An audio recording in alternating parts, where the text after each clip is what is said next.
Hi there, I'm Andrew Stearns, and I'm presenting Ordinal Maximin Share Approximations for Chores. This research is joint research with Dr. Hadi Hosseini of Penn State University and Dr. Erol Segal-Halevi of Aarhus University. The first thing I'd like to do is talk about what our title even means. To do this, we need to discuss fair division.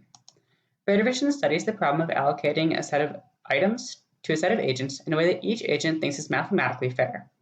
We're going to assume we have n agents and m indivisible items. Each agent will have an additive valuation function. Additive simply just means that the value of a set of items is equivalent to the sum of the value of each item individually. Specifically, we're going to be studying the Maximin share notion of fairness. The Maximin share notion generalizes the cut and choose procedure to more than two agents.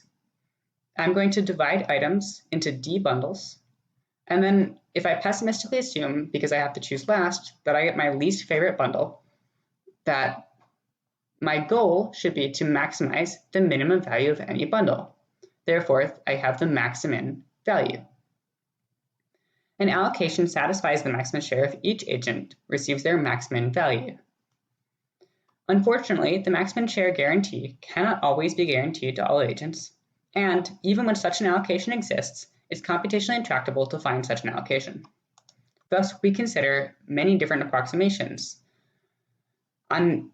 In this research, we're going to talk about two different axes of approximations. The first is the difference between goods and chores. Goods are situations where items are non-negative value. Here, we have good things that we want.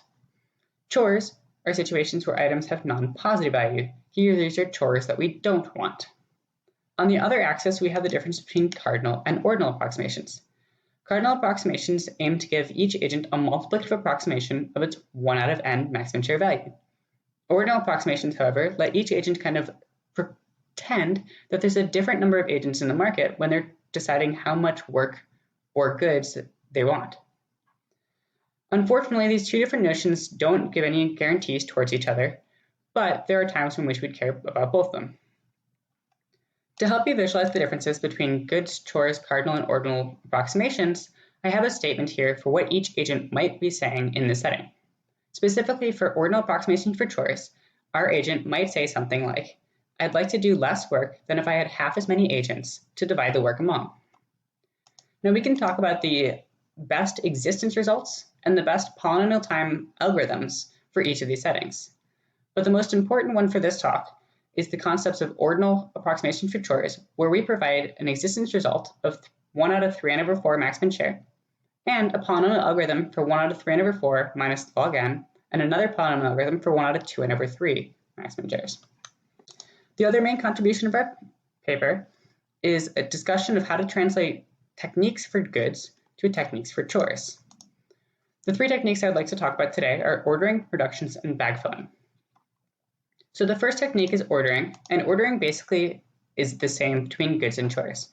We're going to sort our items and move from a low competitive to a high competitive environment. Here, we can now work and try to find a Maximin share approximation in the ordered setting. And then if we find one, we can use a picking sequence from best to worst to get back to the original setting. This is exactly the same. However, we do want to mention that when we label the chores, we're going to label them from largest to smallest rather than from best to worst. And this is nice for reductions and for bag filling later on. So let's talk a little bit about reductions and what that means in the concept of goods. So in the context of goods, a reduction is the removal of an agent and a set of chores from the market so that all other agents weakly increase their Maximin share value. And the idea is in the reduced market, if I can find an allocation which satisfies that new Maximin share value, I can directly translate that to an allocation which satisfies the original Maximin share value. For example, it might look like this. If I try to do this exact same idea for chores, I kind of run into trouble. Now you might say, Andrew, you're crazy. Why would you take the best chore when you should be taking the largest chore, the one we want to give away most? And unfortunately, even when we take the largest chore, we still run into trouble. However, all hope is not lost when we start to consider why we care about reductions in the first place. For goods, the reason we care about reductions is they allow us to bound the number of large goods. We use the traditional reductions G1, Gn and Gn plus 1, G2n minus 1, G2n, and G2n plus 1. And you'll notice that each of these reductions kind of sets up a pigeonhole principal argument.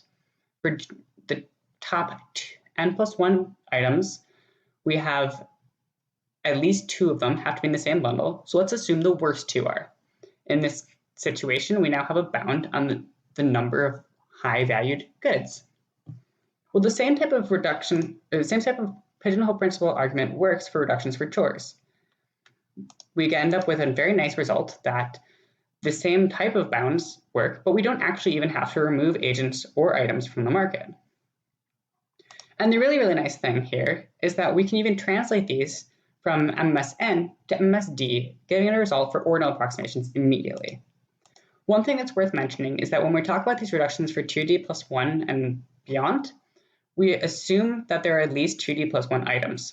If there aren't, we can trivially add more items with 0 value to all agents to make sure that these reductions still work.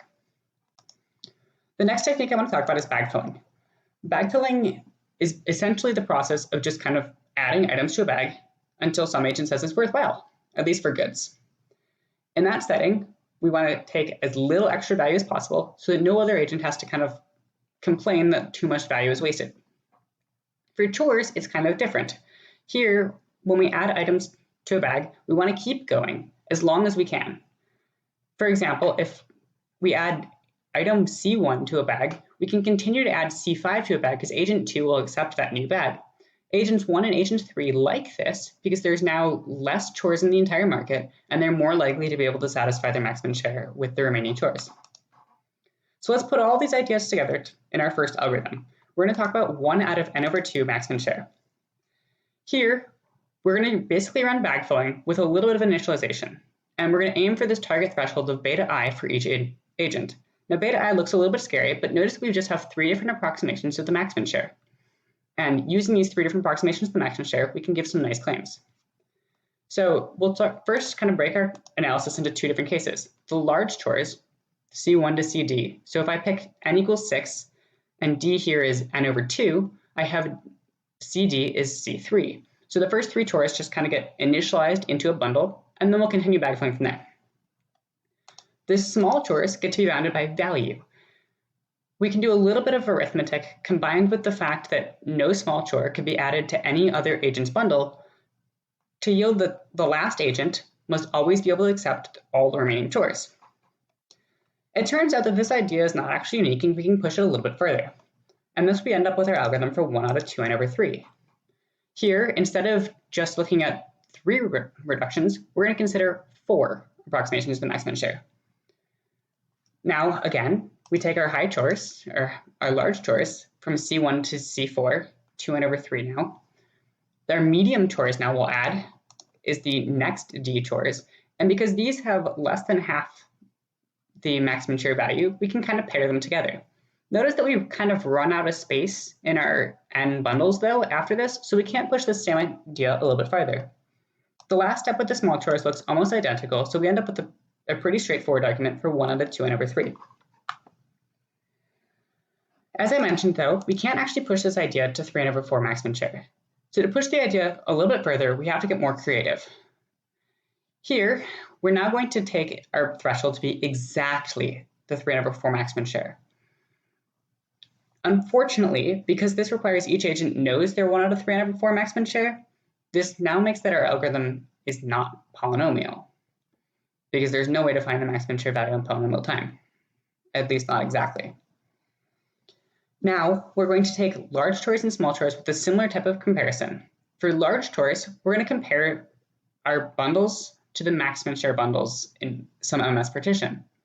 As we move, we're going to end up moving 1 item at a time, possibly, from each bundle of the maximum share partition into a new bundle.